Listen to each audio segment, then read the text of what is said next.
नमस्कार दोस्तों, 11 अगस्त 2023 के एडिटोरियल और करंट अफेयर्स एनालिसिस में आपका स्वागत है। 3 इंपॉर्टेंट एडिटोरियल के आर्टिकल, एक साइंस एंड टेक का आर्टिकल और 3 से 4 इंपॉर्टेंट करंट अफेयर्स की न्यूज डिटेल में हम लोग डिस्कस करने वाले हैं। एडिटोरियल एनालिसिस में हम लोग क्या क्या डिस्कस करेंगे, तो जो टाइगर के लेटेस्ट फिगर्स निकल के आए हैं इंडिया के अंदर और मध्य प्रदेश के अंदर, कैसे ओवरऑल रेगुलर शिफ्टिंग के थ्रू प्रेडेटर को और प्रे को टाइगर नंबर्स को कंजर्व किया गया, इसके बारे में एक आर्टिकल है, इसको देखेंगे। फिर आरबीआई की मॉनेटरी पॉलिसी कमेटी ने रिसेंटली जो डिसीजन लिया है उसके बारे में बात करेंगे।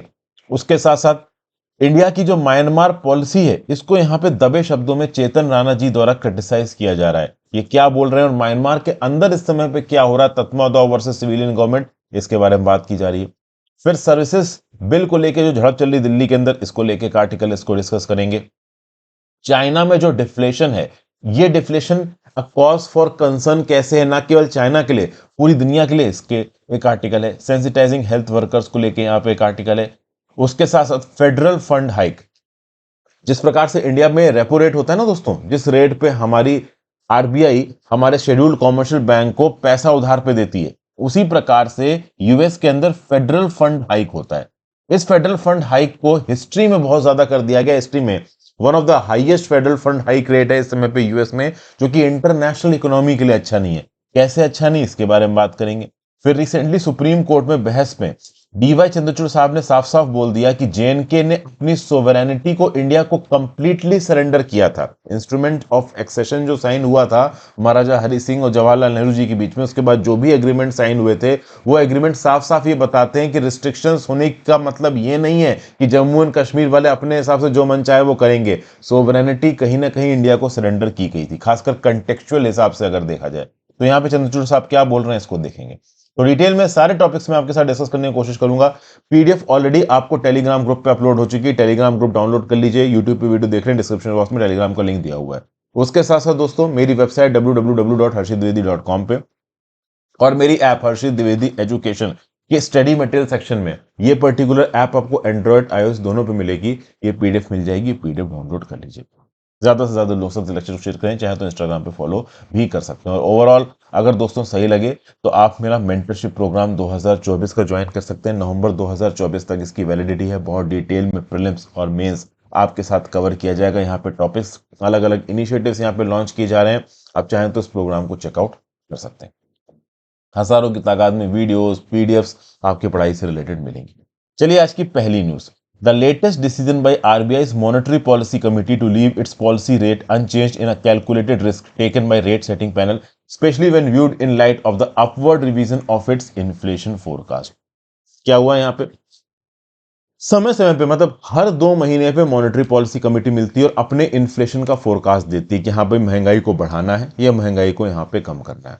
अब अगर आप देखो तो महंगाई को बढ़ाना या कम, मतलब इंटरेस्ट रेट को बढ़ाना या कम करना, ये कहीं ना कहीं इन्फ्लेशन और डिफ्लेशन से जुड़ा हुआ है। अगर इकोनॉमी में इन्फ्लेशन है, महंगाई है, तो मनी सप्लाई को कम करने की कोशिश की जाएगी और मनी सप्लाई को कम करने के लिए आपको जो बेंचमार्क पॉलिसी रेपो रेट होता है ना, उसको बढ़ाना पड़ेगा। और अगर डिफ्लेशन होता है, महंगाई कम होती है, तो वाइस वर्सा करते हैं हम लोग। ठीक है। अब अगर आप consumer price index based inflation देखो, तो 2 महीने पहले फॉरकास्ट निकल के आई थी कि जो प्रेजेंट फाइनेंशियल ईयर चल रहा है, अप्रैल 2023 से मार्च 2024, इसमें जो इन्फ्लेशन रहने वाला है ऑन एवरेज 5.1% रहने वाला है। अब 2 महीने पहले जो इन्फ्लेशन फोरकास्ट 5.1% था, वो अब 30 बेसिस पॉइंट बढ़ के 5.4% पहुंच चुका है। और इसमें भी ओवरऑल अगर आप जुलाई से सितंबर का हेडलाइन इन्फ्लेशन का एक एस्टिमेट निकाल के देखो, तो वो 6.2% पे चल। तो मतलब यहां पे ओवरऑल जो इन्फ्लेशन के फिगर्स हैं, वो हल्का फुल्का बढ़ते हुए नजर आ रहे हैं। रिसेंटली टमाटो के दामों में स्पाइक है, तो आपने देखा कि पार्लियामेंट के अंदर निर्मला सीतारमन जी ने ओपनली अनाउंस किया कि टोमेटो के प्राइसेस को कम करने की कोशिश करेंगे, 70 रुपए प्रति केजी तक ले जाने की कोशिश करेंगे, जरूरत पड़ी तो नेपाल से भी हम लोग टमाटर इंपोर्ट करेंगे। तो इस प्रकार की चीजें चल रही है। तो डेफिनेटली सप्लाई साइड शॉक्स हमें देखने को मिल रहा है इन्फ्लेशन में, कुछ स्पेसिफिक कमोडिटीज और सेक्टर्स में। और कहीं ना कहीं छोटे मोटे शॉक्स ओवरऑल जो लॉन्ग टर्म प्रोजेक्शन होता है ना इन्फ्लेशन का, उसको डिस्टर्ब करके रख देते हैं। अब यहां पे पॉलिसी मेकर्स ने सब कुछ सोच के ये डिसाइड किया है कि एक काम करते हैं, इन्फ्लेशन रेट्स को अनचेंज रखते हैं, ना उनको बढ़ाते हैं। रेपो इन्फ्लेशन रेट्स मतलब रेपो रेट्स को, बेंचमार्क पॉलिसी रेट्स को अनचेंज रखते हैं, ना बढ़ाते हैं ना कम करते हैं। ठीक है, तो यहां पे ओवरऑल ये जो छोटे मोटे इन्फ्लेशन के शॉक्स हमको लगते नजर आ रहे हैं, इन शॉक्स के रिस्पेक्ट में पॉलिसी मेकर्स ने बोला कि चलो भाई ये शॉर्ट टर्म शॉक्स हैं, तो लॉन्ग टर्म की पॉलिसी को ध्यान में रखते हैं। और लॉन्ग टर्म की पॉलिसी को ध्यान में रखते हुए सरकार ने डिसाइड किया है कि हम कोशिश करेंगे कि टाइमली सप्लाई साइड इंटरवेंशंस को रखें, ताकि सीवियरिटी और ड्यूरेशन ऑफ सच शॉक्स ना रहे। कभी कभी क्या होता है, जैसे टमाटो हो गया दोस्तों, टमाटर टमाटर के दाम इसलिए बढ़ रहे हैं क्योंकि डोमेस्टिक मार्केट में टमाटर की कमी है, तो सप्लाई साइड शॉक है। सप्लाई साइड शॉक को अर्जेंट बेसिस पे सरकारी पॉलिसीज के थ्रू आप कह लो स्टेबलाइज करने की कोशिश की जाएगी, जिससे हम लोग जो हमारा इन्फ्लेशन का टारगेट है 4% का, इसको मीट करके रखना है। ठीक है, तो ये सब बातें ओवरऑल यहां पे बोली जा रही। हाँ, कैश रिजर्व रेशियो को यहां पे 10% बढ़ाया गया है। ठीक है ना, मतलब मार्केट में लिक्विडिटी को थोड़ा कम करने की कोशिश की गई, चूंकि यहां पे आप देख ही रहे हो कि इन्फ्लेशन के रिस्पेक्ट में इंडिकेटर्स थोड़े हिलते हुए नजर आ रहे हैं। तो अगर कैश रिजर्व रेशियो आप बढ़ा देते हो, तो जितना पैसा यहां पे बैंकों को अपने net demand and time liabilities का साइड रखना पड़ेगा, वो थोड़ा ज्यादा हो जाएगा, तो मार्केट में लिक्विडिटी कम हो जाएगी। हालांकि आने वाले फेस्टिवल सीजन में ओवरऑल कैश रिजर्व रेशियो को कम करके मार्केट में appropriate amount of liquidity inject करेगा आरबीआई, ऐसा भी यहां पे शक्तिकांता दास साहब बोल रहे हैं। तो पूरा प्रॉपर कोऑर्डिनेटेड तरीके से यहां पे काम चालू है। तो मिस्टर शक्तिकांत दास साहब ने, एमपीसी की बाकी मेंबर्स ने बोला है कि समय समय पे जरूरत के हिसाब से ओवरऑल बेंचमार्क पॉलिसी रेट्स को, कैश रिजर्व रेशियो को, लिक्विडिटी के फिगर्स को मेंटेन करके और स्टेबलाइज करके रखा जाएगा। फिर अगला, needed intervention. Wild life institute of India और नेशनल टाइगर कंजर्वेशन अथॉरिटी मिलके क्वाड्रेनियल टाइगर सेंसस कंडक्ट कराती है, मतलब हर 4 साल में एक बार टाइगर का सेंसस होता है। अभी रिसेंटली जो टाइगर का सेंसस हुआ, उसमें मध्य प्रदेश में पिछले 8 साल में दूसरी बार 785 टारगेट्स रिपोर्ट किए हैं। मतलब अगर आप कह लो ओवरऑल टोटल इंडिया के अंदर जितने टाइगर्स हैं 20% मध्य प्रदेश में, तो अगर टाइगर सबसे ज्यादा कौन से राज्य में नंबर आ जाए तो मध्य प्रदेश मार देना, हाथी आ जाए तो कर्नाटका मार देना। अगर इंक्रीमेंट की बात की जाए तो मध्य प्रदेश में परसेंटेज टर्म्स में सबसे ज्यादा टाइगर्स बढ़े, 50% राइज है टाइगर्स में।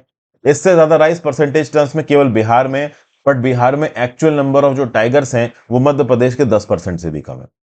तो उस हिसाब से देखा जाए तो मध्य प्रदेश की ग्रोथ को जबरदस्त ग्रोथ बताया जा रहा है। और मध्य प्रदेश ने एक पॉलिसी को इंप्लीमेंट किया जिस पॉलिसी की काफी तारीफ हो रही है, और वो पॉलिसी क्या है?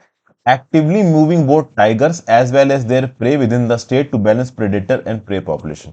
इसको मैंने कल के टॉपिक में भी डिस्कस किया था। मतलब प्रेडेटर यानी कि टाइगर, प्रे मतलब जिसको खाया जाता है, जो टाइगर का शिकार है, इन दोनों की पॉपुलेशंस को, इन दोनों के नंबर्स को समय समय पे एक इलाके से दूसरे इलाके में मूव करना as per contingent availability and requirements.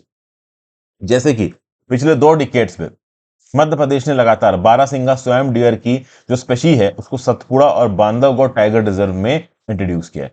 Gaur species को बांधवगढ़ और संजय धुबरी टाइगर रिजर्व में इंट्रोड्यूस किया। प्रे स्पेशीज जैसे चीतल, स्पॉटेड डियर को सप्लीमेंट किया सतपुड़ा और संजय टाइगर रिजर्व में। तो जहां पे टाइगर का नंबर एक लिमिट से ज्यादा हो जाता है, वहां पे टाइगर उठा के दूसरी जगह पे डाल दिया।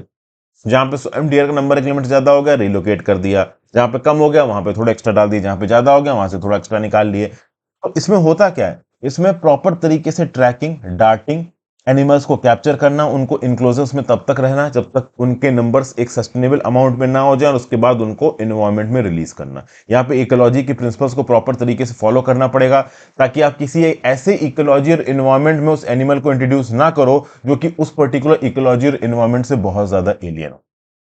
यहाँ पे कुछ अमेंडमेंट्स किए गए हैं फॉरेस्ट कंजर्वेशन एक्ट में, जिसके थ्रू ये भी बोला गया है कि लार्ज पार्सल ऑफ लैंड्स को कुछ हद तक इंडस्ट्रियल कंसर्न्स के लिए डाइवर्ट किया जा सकता है। तो देखिए, रिसेंटली फॉरेस्ट कंजर्वेशन एक्ट के अंदर जो अमेंडमेंट्स हैं वो आगे आने वाले समय में एनवायरमेंटल कंजर्वेशन में, खासकर फॉनल कंजर्वेशन में कुछ इश्यूज खड़े कर सकते हैं। तो इस रिस्पेक्ट में अगर देखा जाए तो एक प्रॉब्लमेटिक चीज है, जब भी आप जानवर के कंजर्वेशन की बात करते हो ना, आपको अवॉइड करना है क्रिएटिंग फेंस, सेग्रीगेटेड स्पेशीज को, स्पेशीज को किसी पर्टिकुलर इलाके में बहुत ज्यादा कन्फाइन करके नहीं रखना है। इंडिया के कंजर्वेशन एथोस में, प्रोजेक्ट टाइगर में, प्रोजेक्ट एलिफेंट में यह बोला गया है कि टाइगर और एलिफेंट की जो मूवमेंट की जगह होनी चाहिए ना, काफी एक्सपेंसिव होनी चाहिए। लेकिन फॉरेस्ट कंजर्वेशन अमेंडमेंट एक्ट जो रिसेंटली आया है, उसमें चूंकि इंडस्ट्रियल कंसर्न्स के लिए लीवे रखा गया है, तो बहुत सारे वाइल्ड इलाकों में आपको केज्ड इलाके बनाने पड़ेंगे, जहां पे कुछ पार्सल्स में जहां इंडस्ट्रियल एक्टिविटी हो रही होगी, टाइगर्स और हाथियों का मूवमेंट रिस्ट्रिक्टेड हो सकता है। तो कुल मिला के आगे आने वाले समय में एनवायरमेंटल कंजर्वेशन और फॉनल कंजर्वेशन में प्रॉब्लम आ सकती है हमारी अथॉरिटीज को। बहरहाल इस पर्टिकुलर आर्टिकल में मध्य प्रदेश की जो स्ट्रेटजी है प्रेडेटर और प्रे को समय की ट्रैकिंग के हिसाब से, उनकी क्वांटिटी के हिसाब से एक जगह से दूसरी जगह मूव करने की, इसको काफी तारीफ की जा रही है, इसको काफी प्रेस किया जा रहा है। ठीक है भाई, मेंटरशिप कोर्स एक बार चेक कर सकते हैं दोस्तों। फिर आगे आ जाते हैं, मणिपुर क्वांडरी इट्स पैराडॉक्सिकल पॉलिसी। यहां पे भाई क्या बताया जा रहा है, देखिए 31 जुलाई को और 1 अगस्त को रिकॉर्ड किया जाएगा crucial dates in the history of Myanmar ongoing tragedy. आपको पता है म्यांमार में कूप चल रहा है, मिलिट्री धमाल मचा रही है, सब कुछ अपने हिसाब से कर रही है। अब हुआ यहां पे यह है, जो एक्टिंग प्रेसिडेंट है म्यांमार के, मिंट स्वे, इन्होंने इमरजेंसी को चौथा एक्सटेंशन दे दिया है। मतलब इमरजेंसी, ये जो कूप किया गया है म्यांमार की मिलिट्री के द्वारा, इसको और 6 महीने के लिए एक्सटेंड किया गया है। तो ये 2008 के म्यांमार के कॉन्स्टिट्यूशन का वायलेशन है। कॉन्स्टिट्यूशन का वायलेशन तो मजाक ही है दोस्तों, कॉन्स्टिट्यूशन को तो कहां ही फॉलो किया जा रहा है। म्यांमार के अंदर प्रॉपर डिक्टेटरशिप चल रही है आर्मी की, ठीक है। लेकिन कुछ चेंजेस किए यहाँ पे म्यांमार की आर्मी ने, डेमोक्रेटिक कुछ लीडर्स को यहाँ पे रिलीज कर दिया गया जेल से, और जो मेन लीडर है म्यांमार की डॉ ऑंग सैंग सी क्वी, इनको जेल से निकाल के हाउस अरेस्ट में डाला गया। प्रेसिडेंट विन मिंट को भी जेल से निकाल के हाउस अरेस्ट में डाला गया। उसके साथ साथ दोस्तों ओवरऑल इनका जो प्रिजन क्वांटम है, इसको थोड़ा कम किया गया।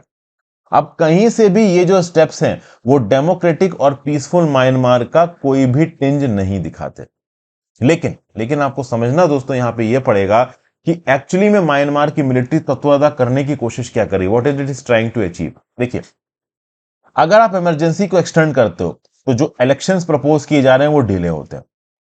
जो मिन ऑन हलेंग है, जो मिलिट्री डिक्टेटर हैं आपके म्यांमार के, उन्होंने ये बोला है कि कंट्री के बहुत से इलाकों में नॉर्मेलसी नहीं है, तो चूंकि नॉर्मेलसी नहीं है इसलिए हमको इमरजेंसी एक्सटेंड करनी पड़ रही है। ACLED म्यांमार में एग्जिस्ट करता है, armed conflict location event data project. ये basically disaggregated data collection analysis और क्राइसिस मैनेजमेंट प्रोजेक्ट है। इसका यह बोलना है कि अफगानिस्तान के अंदर सिविलियंस जितना वायलेंस फेस रहे हैं, ऑन एन एवरेज म्यांमार के सिविलियंस उससे 2.5 गुना ज्यादा वायलेंस फेस कर रहे हैं। तो ACLED प्रोजेक्ट के रिजल्ट्स जो हैं वो म्यांमार के सिविलियंस की बहुत बुरी स्थिति को पॉइंट आउट करते हैं। 2023 के हर महीने में ऑन एन एवरेज अपने ही लोगों के ऊपर म्यांमार की मिलिट्री ने 30 एयर स्ट्राइक्स किए हैं हर महीने। और तत्मादवा के पास एक्चुअली में म्यांमार में जमीन पे केवल 30 से 40% टेरिटरी के ऊपर कंट्रोल है, बाकी टेरिटरी के ऊपर अपोजिशन की मिलिट्री और कुछ छोटे छोटे एथनिक ग्रुप्स राज करते हैं। ठीक है, जो बर्मीज मिलिट्री है और जो रिपोर्ट है special advisory council of Myanmar की, उसका यह बोलना है कि भाई देखिए, वैसे तो जो एक्चुअल ओनरशिप है लैंड की वो पूरी तरीके से म्यांमार की मिलिट्री के हाथ में है नहीं, और अगर इस फैक्शियस सिचुएशन में जबरदस्ती इलेक्शंस ग्राउंड लेवल पे कंडक्ट किए जाते हैं तो वो 1/3 कंट्री में ही कंडक्ट होंगे, तो और क्रेडिबिलिटी चली जाएगी यहां पे सरकार की। वैसे तो सरकार की कोई क्रेडिबिलिटी है नहीं, बट हो ये रहा है ना दोस्तों कि जो म्यांमार की मिलिट्री सरकार है, इससे जो एफिलिएटेड पॉलिटिकल पार्टी है जिसका नाम है union solidarity and development party, इसका कोई इफेक्टिव अपोजिशन है नहीं म्यांमार की सरकार में। और जो यहाँ पे ऑंग सैंग सुई की पार्टी है और जो अपोजिशन पार्टीज है, जैसे नेशनल लीग फॉर डेमोक्रेसी की जो पार्टी है, वो इलेक्शंस में पार्टिसिपेट करेगी नहीं, छोटी मोटी पार्टीज इलेक्शंस में पार्टिसिपेट करेंगी नहीं। तो जो मिलिट्री बैक्ड पार्टी यहाँ पे छोटा मोटा इलेक्शन लड़के, जो कि यहाँ पे म्यांमार की मिलिट्री कंडक्ट करवा रही, जीत भी जाती है, तो उस पर्टिकुलर प्रोसेस की कोई भी क्रेडिबिलिटी यहाँ पे रहने वाली नहीं है। अब यहाँ पे म्यांमार की मिलिट्री एक मास्टर स्ट्रोक खेल रही है, और ये मास्टर स्ट्रोक कहीं ना कहीं जो अपोजिशन है म्यांमार की मिलिट्री के, उसकी स्टैंडिंग को कमजोर कर सकता है। क्या हो रहा है, जब ऑंग सैंग सी की के प्रिजन स्टेटमेंट को हाउस अरेस्ट में बदला म्यांमार की मिलिट्री ने और उनके प्रिजन टर्म को कम किया, तब ऐसा बताया जा रहा है कि मिस ऑंग सैंग सी क्वी को इन्वॉल्व करके एक डेमोक्रेटिक ट्रांजिशन दिखाने की कोशिश कर सकते हैं ये मिलिट्री लीडर्स, क्योंकि डेफिनेटली म्यांमार के मिलिट्री लीडर्स दोस्तों प्रेशर के अंदर हैं। इनके ऊपर बतेरे प्रकार के सैंक्शंस लगा दिए गए हैं, इंटरनेशनल मार्केट में इनकी ट्रेडिंग वगैरह सब बंद है, ना इंपोर्ट कर सकते हैं ना एक्सपोर्ट कर सकते हैं, बस चाइना की दया पे जी रहे हैं। तो कुल मिला के ओवरऑल ऑंग सैंग सी क्वी थोड़ा भी, और पास्ट में ऑंग सैंग सी क्वी जैसे ना तैसे करके मिलिट्री के साथ बैलेंस करने की कोशिश करती थी, अब तो खैर वो हाउस अरेस्ट के अंदर है, तो हो सकता है वो एक बैलेंस स्थापित करने की कोशिश करें म्यांमार की मिलिट्री के साथ। अब अगर ऑंग सैंग सू की ऐसा करती हैं तो जो म्यांमार के अंदर अपोजिशन है उसका स्टैंड कमजोर पड़ जाएगा। जो अपोजिशन की आप कह लो मिलिट्री ग्रुपिंग है, जो कि यहाँ पे ओवरऑल लड़ने की कोशिश कर रही है किसके साथ, म्यांमार की मिलिट्री के साथ। जैसे for example national unity government, इसके लीडरशिप के अंदर रेजिस्टेंस लीड किया जा रहा है किसके अगेंस्ट, म्यांमार की तत्वादौ के अगेंस्ट। तो अगर ऑंग सैंग सू की, जो कि एक समय पे नेशनल यूनिटी गवर्नमेंट की लीडर थी, यही यहां पे अगर तत्वादौ के साथ थोड़ा बहुत डील साइन कर लेती तो नेशनल यूनिटी गवर्नमेंट का जो मूवमेंट है वो थोड़ा कमजोर पड़ सकता है। नेशनल यूनिटी गवर्नमेंट सारे एथनिक ग्रुप्स को मिला के, रोहिंग्यास को मिला के म्यांमार की मिलिट्री के अगेंस्ट लड़ने की बात कर रहा है। ठीक है, तो कुल मिला के यहां पे सिंबॉलिक गेस्चर्स के थ्रू म्यांमार की मिलिट्री जनता तत्वादौ ओवरऑल अपनी स्टैंडिंग को थोड़ा ठीक करना चाहते हैं। इंटरनेशनल और रीजनल अपील्स के थ्रू अपने ऊपर से थोड़े बहुत सैंक्शंस हटाना चाहते हैं। तो हो सकता है कि इनका जो स्टॉन्स है ऑंग सैंग सू की तरफ वो थोड़ा यहाँ पे मेलो डाउन हो जाए। बट ऑब्वियस सी बात है लॉन्ग टर्म में ये डेमोक्रेसी को तो सपोर्ट करने वाले नहीं है। डेमोक्रेसी के साथ इनका जो इनकाउंटर है वो थोड़ा अजीब सा है। तो डेमोक्रेसी तो वो इंस्टेट नहीं करेंगे, लेकिन हाँ इंटरनेशनल सैंक्शंस अपने ऊपर से जरूर हटवाना चाहता है तत्वादौ। अब सबसे खास बात दोस्तों ये है इंडिया का क्या रिएक्शन है इस पूरी की पूरी क्राइसिस की तरफ। जब कोविड-19 फैलना शुरू हुआ था, इंडिया ने पूरी तरीके से मदद दी थी म्यांमार को, चाहे फिर फूड सप्लाई हो, वैक्सीन असिस्टेंस हो। म्यांमार के लोगों की फ्लाइट इंडिया की मेमोरी से हट चुकी है। रीजन बीइंग इंडिया के अंदर खुद मणिपुर के अंदर वायलेंस हो रहा है। ठीक है, तो मणिपुर के वायलेंस पे हम ध्यान दें या म्यांमार में हो रहे बवाल के ऊपर हम लोग ध्यान दें। कई बार क्या हुआ है कि म्यांमार में जब वायलेंस हुआ तो बड़ी तादाद में जो आप कह लो रिफ्यूजीज म्यांमार से इंडिया की तरफ आए, होम मिनिस्ट्री ने इनको बॉर्डर पे रोकने की कोशिश की, लेकिन राज्य के लोग चाहते थे ये आ जाएं तो वो आ गए। अब अगर आप देखो ट्रैफिकिंग और जो ड्रग स्मगलिंग है म्यांमार के अंदर वो बढ़ चुकी है इस पर्टिकुलर मिलिट्री कूप के बाद। इसलिए सितंबर 2022 में इंडिया ने फ्री मूवमेंट रिजीम को रोक दिया, जो कि ऑब्वियस सी बात है अगर ट्रैफिकिंग और ड्रग पेडलिंग बढ़ी है तो उसका इंपैक्ट इंडिया के अंदर भी आएगा और बड़े आराम से आ जाएगा अगर फ्री मूवमेंट रिजीम जारी है। फ्री मूवमेंट रिजीम जानते हो ना, इंडिया म्यांमार बॉर्डर के दोनों साइड 15 किलोमीटर तक लोग जा सकते हैं। म्यांमार के लोग इंडिया के बॉर्डर के 15 किलोमीटर अंदर जा सकते हैं, इंडिया के लोग म्यांमार के बॉर्डर के 15 किलोमीटर अंदर तक जा सकते हैं ट्रेडिंग वगैरह करने के लिए। अब अगर इस प्रकार की एक्टिविटीज को हम अलाउ करते हैं फ्री मूवमेंट रिजीम के अंदर, तो म्यांमार के अंदर जो ड्रग पेडलिंग हो रही है वो ड्रग्स इंडिया के अंदर पहुंच जाएंगे, तो रोकने जरूरी है। ठीक है, तो एफएमआर को हमने रोक दिया ड्रग पेडलिंग को रोकने के लिए। लेकिन अब कुछ प्रॉब्लम्स है दोस्तों यहाँ पे। हमारे जयशंकर साहब, आप कह लो म्यांमार के फॉरेन मिनिस्टर थैन स्वे से मिले थे बैंकॉक में जुलाई में, मेकोंग गंगा कॉर्पोरेशन के साइडलाइंस पे। एक 5 पॉइंट कंसेंसस जो था एशियान का, उसको भी इंडिया ने सपोर्ट किया है। लेकिन इंडिया का स्टैंस इंटरनेशनल एरेना में थोड़ा पैराडॉक्सिकल लग रहा है। किस प्रकार से पैराडॉक्सिकल लग रहा है? एक तो एशियान के 5 पॉइंट कंसेंसस को मानते हुए म्यांमार को क्रिटिसाइज करने की बात करता है इंडिया, दूसरी तरफ इंडिया खुद म्यांमार को सपोर्ट देता है। जैसे फॉर एग्जाम्पल इंडिया ने अनाउंस किया Sairang Hmawngbuchhuah railway station, Myanmar border को इंडिया की एक्ट ईस्ट पॉलिसी के तहत इंडिया मेनलैंड से जोड़ते है ये रेलवे प्रोजेक्ट। तो भैया एक तरफ आप म्यांमार को क्रिटिसाइज करते हो, वहां पे डेमोक्रेसी लाने की बात करते हो, दूसरी तरफ आप उनके ट्रांसपोर्ट, लॉजिस्टिक और इंफ्रास्ट्रक्चर प्रोजेक्ट में अपना पैसा लगा रहे हो, तो इसका क्या मतलब है? तो इंडिया का बोलना भैया हमें करना पड़ेगा। यूनान प्रोविंस को म्यांमार से जोड़ रहा है चाइना, म्यांमार इकोनॉमिक प्रोजेक्ट के थ्रू चाइना। अगर यहां पे म्यांमार के साथ इंडिया रिश्ते स्थापित नहीं करता तो कल की डेट में म्यांमार चाइना का एक वेसल स्टेट बन सकता है और ये इंडिया की एक्सटर्नल सिक्योरिटी के लिए अच्छा नहीं होगा। इसलिए इंडिया को किसी भी हाल में एंगेज करना पड़ेगा म्यांमार के साथ। उसके साथ साथ ये देखो, तो जस्टिस फॉर म्यांमार एसएसीएम और यूनाइटेड नेशन स्पेशल रिपोर्टर ने रिपोर्ट किया है कि इंडियन मेड वेपन्स मिले हैं म्यांमार की मिलिट्री के बाद। तो शायद यहां पे म्यांमार को मिलिट्री वेपन्स भी प्रोवाइड कर रहा है इंडिया। अब इस बात को लेके इंडिया को क्रिटिसाइज किया जा रहा है कि एक तरफ तो इंडिया डेमोक्रेसी को रिस्टोर करने की बात करता है, दूसरी तरफ वेपन्स प्रोवाइड कर रहा है म्यांमार की आर्मी को, जिससे म्यांमार के लोगों को मारा जा रहा है। तो ये इंडिया के स्टैंड के ऊपर एक क्वेश्चन खड़ा करता है। ये सब बातें यहाँ पे हो रही है। ठीक है भाई, करंट अफेयर्स पे आ जाते हैं दोस्तों। करंट अफेयर्स की पहली न्यूज, इस न्यूज में कुछ खास देखे है नहीं। दिल्ली की जो आम आदमी पार्टी की सरकार है केजरीवाल जी की, और बीजेपी की जो सरकार है वो आपस में झगड़ रही है। बीच में सुप्रीम कोर्ट का जजमेंट आया था जिसके चलते सर्विसेज डिपार्टमेंट का कंट्रोल दिल्ली की सरकार को दे दिया गया, आम आदमी पार्टी की सरकार को। बाद में एक ऑर्डिनेंस के थ्रू और उसके बाद एक अमेंडमेंट बिल के थ्रू यहाँ पे ओवरऑल केंद्र की सरकार ने वो कंट्रोल वापस लेफ्टिनेंट गवर्नर को दे दिया है। अब इसके चलते हुआ क्या है कि 116 फेलोज और एसोसिएट फेलोज जो कि दिल्ली असेंबली के लिए काम कर रहे थे, इनके काम को अभी के लिए डिसकंटिन्यू कर दिया गया। देखिए, रिसेंटली पास कर लिया गया है पार्लियामेंट के अंदर national capital territory of Delhi amendment bill 2023। जिसके चलते सेंट्रल अपॉइंटमेंट लेफ्टिनेंट गवर्नर के पास सारी ताकत आ गई है ट्रांसफर और पोस्टिंग की when it comes to officials of Delhi government. ठीक है, अब प्रॉब्लम दोस्तों यहां पे ये है कि रिसेंटली 437 प्राइवेट पर्संस को एज एडवाइजर्स, फेलोज और कंसल्टेंट अपॉइंट किया गया था दिल्ली की सरकार के द्वारा। अब ऑब्वियस सी बात है ये स्टेप दिल्ली की सरकार, जो आम आदमी पार्टी की सरकार है, उसने लिया, लेकिन ऑब्वियस सी बात है सर्विसेज डिपार्टमेंट ने इस पर्टिकुलर अपॉइंटमेंट को रोक दिया। एक दिन बाद इस अपॉइंटमेंट के आप देखोगे जो असेंबली सेक्रेटेरिएट था ना, उसने डिसकंटिन्यू कर दिया with immediate effect services of 116 fellows and associate fellows of this assembly research centre. तो एक तरफ आम आदमी पार्टी की जो सरकार है वो यहाँ 437 प्राइवेट पर्संस को एम्प्लॉय करती है, उसके एक दिन बाद जो सर्विसेज डिपार्टमेंट है जो कि लेफ्टिनेंट गवर्नर के कंट्रोल के अंदर आ रहा है अभी के लिए, इस बात को लेकर वैसे सुप्रीम कोर्ट में बहस चल रही है, उसने ऑर्डर निकाला कि 116 फेलोज और एसोसिएट फेलोज के अपॉइंटमेंट को हम डिसकंटिन्यू करते हैं। बाद में जब अपोजिशन वगैरह आया आम आदमी पार्टी की तरफ से, तो सर्विसेज डिपार्टमेंट ने ओवरऑल ये जो अपॉइंटमेंट को डिसकंटिन्यू करने वाला डिसीजन है ये रोक दिया, लेकिन हाँ सैलरी रिलीज करने की बात नहीं की है। तो अभी के लिए सैलरी वगैरह रिलीज नहीं की जाएगी इन न्यूली अपॉइंटेड लोगों की। कुल मिला के आप ये कह लीजिए कि जो 116 फेलोज और एसोसिएट फेलोज दिल्ली असेंबली के अंदर अपॉइंट किए गए हैं, इनकी आप कह सकते हो कि सर्विसेज डिसकंटिन्यू ही है।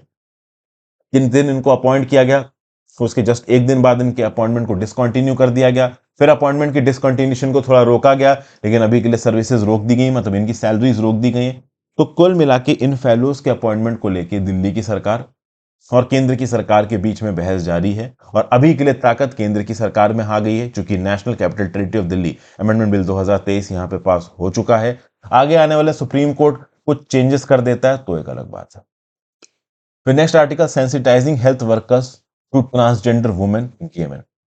देखिए ग्रुप ऑफ रिसर्चर्स ने यहां पे कुछ इंटरवेंशन करके ये पता किया है कि अगर हेल्थ केयर प्रोवाइडर्स को इंटरवेंशन के थ्रू सही नॉलेज दी जाए तो इनका जो एटीट्यूड है, इनकी जो अंडरस्टैंडिंग है towards transgender women and towards MSM, मतलब men who have sex with men, वो बदल सकती है। देखिए आज की डेट में इंडिया का जो हेल्थ इंफ्रास्ट्रक्चर है, उस हेल्थ इंफ्रास्ट्रक्चर में काम करने वाले जो लोग हैं, उनका जो एटीट्यूड है एमएसएम की तरफ या टीजीडब्ल्यू की तरफ, मतलब ट्रांसजेंडर वुमेन और main who have sex with main, इनकी तरफ जो एटीट्यूड है, एटीट्यूड खराब है। इनको डिग्रेडेड नजरिए से देखा जाता है, गलत तरीके से देखा जाता है। तो रिसेंटली यहां पे एक वर्कशॉप करवाई गई, इंटरवेंशन मॉड्यूल था, जिसमें वर्कर्स को एक्सप्लेनेटरी वीडियोस के थ्रू ये बताया गया कि कैसे आप टीजीडब्ल्यू के साथ इंगेज कर सकते हैं, एमएसडब्ल्यू के साथ इंगेज कर सकते हैं। 2 गवर्नमेंट हॉस्पिटल्स तमिलनाडु और महाराष्ट्र में ये इंटरवेंशन मॉड्यूल हुआ, और इस मॉड्यूल के बाद ये देखने को मिला कि हेल्थ वर्कर्स का जो एटीट्यूड था टीजीडब्ल्यू और एमएसएम की तरफ, वो सुधर चुका है। फिर यहां पे देखिए क्या लिखा हुआ है in an article, efficiency of a multi level pivot intervention harmony to reduce discrimination faced by men who have sex with men and transgender women in public hospitals. Findings from a pre and post tell quasi experimental trial among healthcare workers published in Venology recently. Researchers have elaborated how they tested the efficacy of an intervention among 98 health workers. कुल मिला के इस particular article में दोस्तों यही बोला जा रहा है कि अगर आप प्रॉपर तरीके से पॉजिटिव इंटरवेंशन लाएं, एक्सप्लेनेटरी वीडियोस के थ्रू जो हमारे हेल्थ वर्कर्स हैं इनको सेंसिटाइज करने की कोशिश करें, इनको प्रॉपर काउंसलिंग देने की कोशिश करें, इनको टीच करने की कोशिश करें प्रोग्रेसिव, तो ओवरऑल ट्रांसजेंडर वुमेन टीजीडब्ल्यू और main who have sex with main जो गे मैन है एमएसएम, इनके प्रति जो एटीट्यूड है हमारे सोसाइटी का, और अभी के लिए जो एटीट्यूड है हेल्थ वर्कर्स का, वो चेंज हो सकता है। हेल्थ वर्कर्स के एटीट्यूड को अर्जेंट बेसिस पे चेंज करने की जरूरत है, क्योंकि हेल्थ वर्कर्स को ग्राउंड लेवल पे इन्हीं लोगों की सेवा करनी है। तो अगर हेल्थ वर्कर्स का एटीट्यूड बिगड़ा हुआ होगा तो फिर वो क्या ही एंगेज कर पाएंगे टीजीडब्ल्यू और एमएसएम के साथ। फिर चाइना के अंदर डिफ्लेशन को लेके दोस्तों यहां पे एक आर्टिकल है, कंज्यूमर प्राइसेस चाइना के अंदर डिक्लाइन हो रहे हैं। जुलाई में पिछले 2 सालों में ये डिक्लाइन देखने को मिला है। जो कंज्यूमर प्राइस इंडेक्स है वो 0.3% डिक्लाइन कर गया जुलाई 2023 में व्हेन कंपेयर टू जुलाई 2022। तो चाइना के अंदर डिमांड को बूस्ट करने के स्टेप्स को लाने की बात हो रही है। अगर आप देखो तो जो प्रोड्यूसर प्राइसेस हैं वो भी 10वें कंजिक्यूटिव महीने में गिरी हैं जुलाई 2023 में, ठीक है ना, दाम 4.4% गिरे हैं।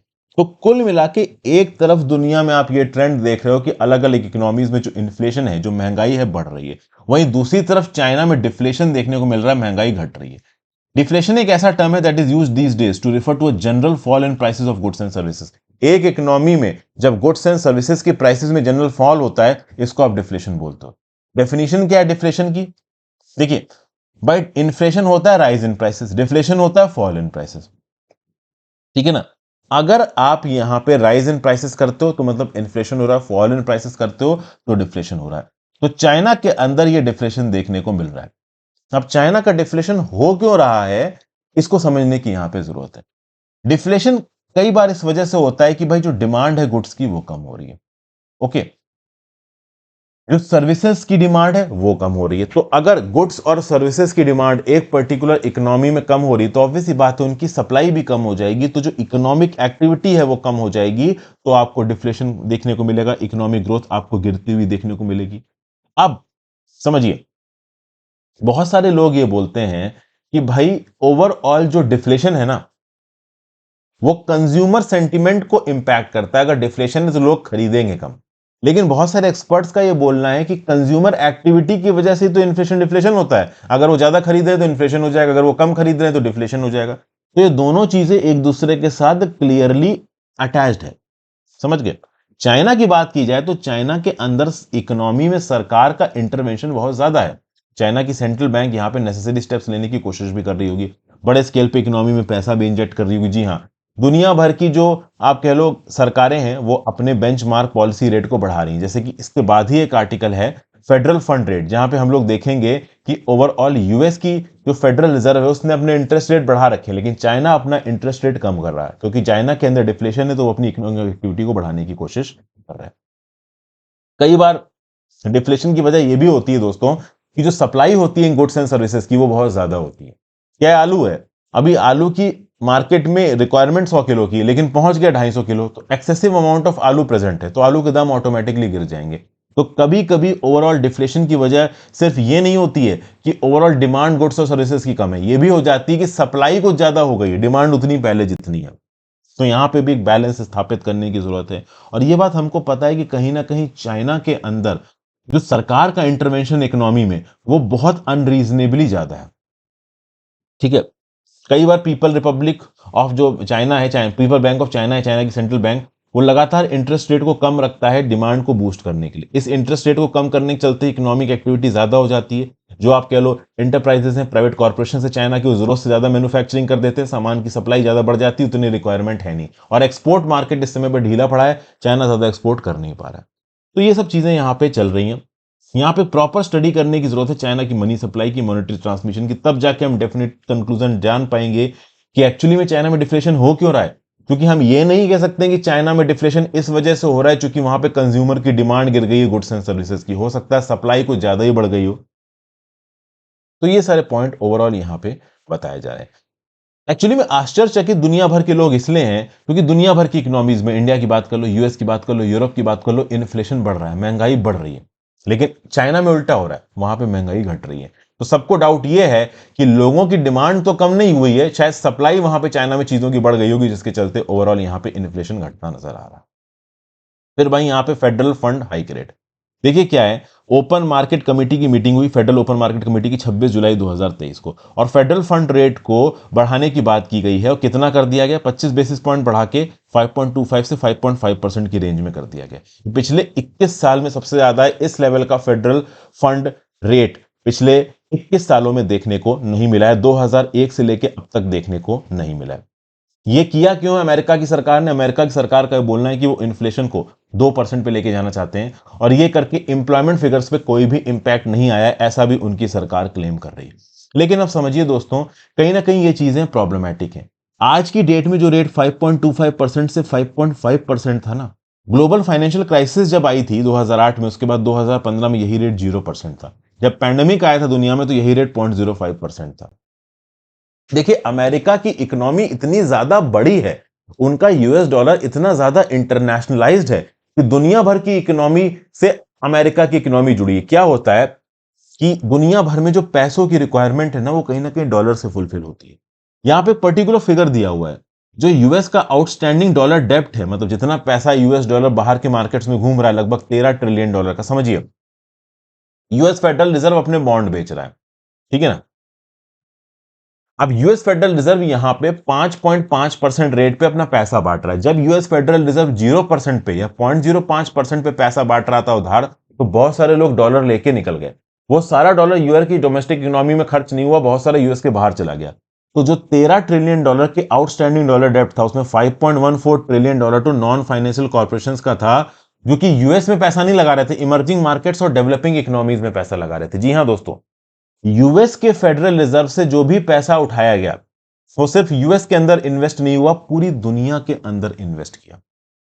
तो एडवांस्ड कंट्रीज, यूएस जैसी कंट्रीज अपनी बैलेंस शीट को सुधारती हैं, लार्ज स्केल एक्सपेंशन करती हैं, तो फाइनेंशियल क्राइसिस पूरी दुनिया को इंपैक्ट करती है। क्योंकि आज की डेट में वो 0% इंटरेस्ट रेट जब बढ़ा के 5.25% से 5.5% लेके गया है यूएस का फेडरल रिजर्व, इंडिया और बाकी बहुत सारी डेवलपिंग कंट्रीज में पैसों की, यूएस डॉलर्स की कमी हो गई। क्योंकि समझिए, बहुत सारे दोस्तों प्राइवेट सेक्टर के लोग यूएस की, आप समझिए, इंडिया में ट्रेजरी बिल्स हैं, गवर्नमेंट बॉन्ड्स हैं, गवर्नमेंट सिक्योरिटीज हैं। तो प्राइवेट पर्सन क्या करेगा, मान लो मेरे पास बहुत सारा पैसा है, मैं यूएस में बेस्ड हूं, इंटरनेशनल नागरिक हूं, मेरी बहुत बड़ी कंपनी है। मैंने देखा कि यार यूएस की फेडरल रिजर्व 0% रेट पे पैसा बांट रही है, तो मैं यूएस की फेडरल रिजर्व के पास गया, $500 मिलियन उधार पे उठा लिए, और ये $500 मिलियन से मैंने इंडिया की गवर्नमेंट सिक्योरिटीज खरीद ली। इंडिया की गवर्नमेंट सिक्योरिटीज में रिटर्न मिल रहा है मान लो 6% का, या मान लो 4% का, लेकिन यूएस से तो मैंने 0% पे उठाया। तो यहां पे 0% पे पैसा उठा के यूएस फेडरल रिजर्व से मैंने इंडिया के गवर्नमेंट सिक्योरिटीज या ट्रेजरी बिल में इन्वेस्ट कर दिया, 4% का रिटर्न ले लिया। तो जो मिडिल में गैप हुआ उससे मेरा प्रॉफिट हो गया। तो मैं as a private person profit कर रहा हूं, भारत सरकार प्रॉफिट कर रही, क्योंकि भारत सरकार की गवर्नमेंट सिक्योरिटीज बिक रही, तो कम इंटरेस्ट रेट पे भारत सरकार को पैसा मिल रहा है अपने डेवलपमेंट के लिए। तो यूएस का जब फेडरल रिजर्व अपने इंटरेस्ट रेट बढ़ाएगा, भारत जैसी डेवलपिंग कंट्रीज के पास पैसों की कमी पड़ जाएगी। एडवांस्ड लेवल पे इंटरनेशनल मार्केट में जो प्राइवेट कॉर्पोरेशंस हैं उनके पास पैसों की कमी पड़ जाएगी। तो यूएस को ओवरऑल अपने फेडरल रेट हाइक्स को बढ़ाना घटाना बहुत ज्यादा, आप कह लो, जिम्मेदारी से करना चाहिए, क्योंकि यूएस एक इंटरनेशनलाइज्ड इकोनॉमी है, इनका डॉलर एक इंटरनेशनलाइज, आप कह लो, करेंसी, और इंटरनेशनलाइज करेंसी की जो रिस्पॉन्सिबिलिटी होती है वो ज्यादा होती है। उसके बाद सुप्रीम कोर्ट के अंदर डीवाई चंद्रचूड़ साहब ने साफ साफ बोला है कि देखिए आर्टिकल 370 के एब्रीगेशन को लेकर सुप्रीम कोर्ट में बहस चल रही है। वो Kapil Sibal versus chief justice of India DY Chandrachud साहब, ये कई सारी वीडियोस भी आपको यूट्यूब पे देखने को मिल रही होंगी। अब क्या हुआ कि डीवाई चंद्रचूड़ साहब, चीफ जस्टिस ऑफ इंडिया, एक कॉन्स्टिट्यूशन बेंच की हियरिंग कर रहे थे आर्टिकल 370 के एब्रोगेशन के रिलेटेड। यहां पे इन्होंने ओरली ये बोला कि भाई जम्मू एंड कश्मीर में अपनी सोवरेनिटी को, डोमिनियन ऑफ इंडिया को एब्सोल्युटली सरेंडर किया था, कंप्लीटली सरेंडर किया था। There was no conditional surrender of sovereignty. आज की डेट में बहुत सारे लोग सुप्रीम कोर्ट में जम्मू एंड कश्मीर के मुद्दे को लेकर इस प्रकार से लड़ रहे हैं कि जम्मू एंड कश्मीर में अपनी पूरी सोवरेनिटी कभी दी ही नहीं इंडिया को। वो चंद्रचूड़ साहब ने ओरली बोला है कि बिल्कुल दी है। ये अलग बात है दोस्तों कि जम्मू एंड कश्मीर में जो भी नियम कानून लागू किए जाएंगे, उन नियम कानूनों को लागू करने के रिस्पेक्ट में कुछ रिस्ट्रिक्शन जरूर लगाए गए थे, और ऐसे रिस्ट्रिक्शंस केवल जम्मू एंड कश्मीर में नहीं लगाए गए, देश के और राज्यों में लगाए गए। इसका मतलब ये नहीं है कि वो राज्य अपने हिसाब से कभी भी जम्मू एंड कश्मीर जैसे काम कर सकते हैं। आज की डेट में जब जम्मू एंड कश्मीर में आर्टिकल 370 का स्पेशल स्टेटस हटाया गया, तो सब ये बोलने लगे कि भारत सरकार के पास ताकत ही नहीं है ये करने की। क्यों? Temporary and transitional provisions article 370 को कोट करने लगे। यहां पे साफ साफ बोल रहे हैं डीवाई चंद्रचूड़ साहब कि रिस्ट्रिक्शंस बहुत सारे राज्यों के ऊपर है। अगर आप दिल्ली एग्रीमेंट शेख मोहम्मद अब्दुल्ला एंड जवाहरलाल नेहरू देखोगे 1952 का, उसमें यूनियन गवर्नमेंट ने एक्विसी किया था residue registry power with respect to Jammu and Kashmir instead of centre, unlike the case with other states. देखिए बात क्या है, बात यह है, चीफ जस्टिस साहब डीवाई चंद्रचूड़ साहब ने कॉन्स्टिट्यूशन एप्लीकेशन ऑर्डर 1972 याद दिलाया, जिसके चलते पार्लियामेंट के पास एक्सक्लूसिव पावर है कि वो नियम कानून बना सकते हैं अगर किसी भी प्रकार से इंडिया की सोवरेनिटी और टेरिटोरियल इंटीग्रिटी को खतरा आता है। जम्मू एंड कश्मीर की बात की जाए तो जिस प्रकार से जम्मू एंड कश्मीर में नियम कानून को बनाने को लेकर रिस्ट्रिक्शन है, देश के और राज्यों में भी हैं, जैसे नागालैंड में, आसाम में। इसका मतलब ये नहीं है कि नागालैंड और आसाम के ऊपर देश की सोवरेनिटी नहीं जाती, या फिर नागालैंड और आसाम का देश में सरेंडर कंडीशनल सरेंडर है। जी नहीं, वो इंटीग्रल पार्ट है देश के। उसी प्रकार से जम्मू एंड कश्मीर भी इंटीग्रल पार्ट है देश का। आर्टिकल 370 हटाने की ताकत है नहीं है, वो तो फाइनली सुप्रीम कोर्ट डिसाइड करेगी। बट ओरली यहां पे chief justice of India Chandrachud साहब ने यह जरूर बोल दिया है कि जम्मू एंड कश्मीर में जो इंडिया के अंदर सरेंडर किया था ना, वो कंडीशनल नहीं था, वो एब्सोल्यूट था। और ये एक बहुत स्ट्रांग स्टेटमेंट है चंद्रचूड़ साहब का। इससे ऑलमोस्ट इस पर्टिकुलर बहस का क्या जजमेंट आने वाला है ये भी पता चल गया। आर्टिकल 370 का एब्रोगेशन कॉन्स्टिट्यूशनल बताया जाएगा सुप्रीम कोर्ट के द्वारा, जजमेंट आया नहीं है, बट कहीं ना कहीं स्टैंड से पता चल रहा है। तो thank you for watching friends, यहां पे मैं अपनी वीडियो खत्म करता हूं। आई होप आपको कुछ ना कुछ यूजफुल जानने को मिला होगा। अपने व्यू पॉइंट नीचे कमेंट बॉक्स में दे के जाइए दोस्तों। इंस्टाग्राम पे फॉलो कर लीजिए, टेलीग्राम ग्रुप ज्वाइन कर लीजिए, हो सके तो मेंटरशिप प्रोग्राम को चेकआउट कर सकते हैं। Have a great day friends, good bye.